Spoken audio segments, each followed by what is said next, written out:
తరువాతి రోజుల్లో అనేక ప్రజాదరణ పొందిన చిత్రాలను నిర్మించిన ప్రతిష్ఠాత్మకమైన చిత్ర నిర్మాణ సంస్థ అన్నపూర్ణ వారి తొలి చిత్రం దొంగరాముడు 1955 అక్టోబర్ 1న విడుదలయ్యింది. నిర్మాత దుక్కిపాటి మధుసూదనరావు గారు, కథా స్క్రీన్ప్లే దర్శకత్వం కెవి రెడ్డి గారు. కథారచనలో మాటల రచయిత డివి నరసరాజు గారు, నిర్మాత దుక్కిపాటి మధుసూదనరావు గారు కూడా పాలుపంచుకున్నారు. మొదట్నుంచి కథాబలాన్ని నమ్ముకుని చిత్రాలు నిర్మించిన అన్నపూర్ణవారు తొలి చిత్రం దొంగరాముడు కథని కూడా పకడ్బందీగా రాసుకున్నారు. అనగనగా ఒక ఊళ్ళో రాముడు, లక్ష్మి అనే అన్నా చెల్లెళ్లున్నారు. రాముడు దుందుడుకు స్వభావంతో చిన్న తప్పు చేసి జైలుకెళ్లాడు. చెల్లెలు లక్ష్మి అనాథ శరణాలయంలో చేరింది. జైలు నుంచి విడుదలైన రాముడు చెల్లెల్ని వెతుకుతూ గుంటూరులో వీరభద్రయ్య అనే ధనికుడింట్లో నౌకరుగా చేరాడు.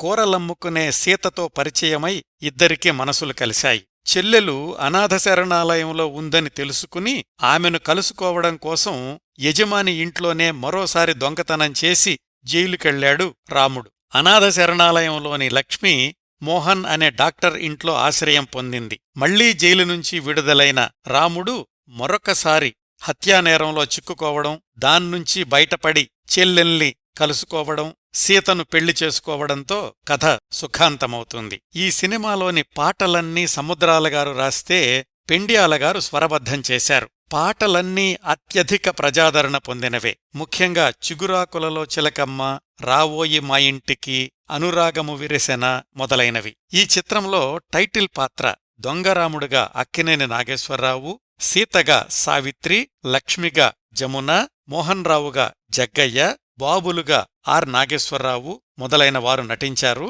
మరికొన్ని పాత్రల్లో రేలంగి, సూర్యకాంతం, చలం, అల్లురామలింగయ్య మొదలైన వారు కనిపిస్తారు. ఈ చిత్రం ఆ రోజుల్లో ఘన విజయం సాధించింది. ఇప్పటికీ ఉత్తమ తెలుగు చిత్రాల జాబితాలో తన స్థానాన్ని నిలబెట్టుకుంటోంది.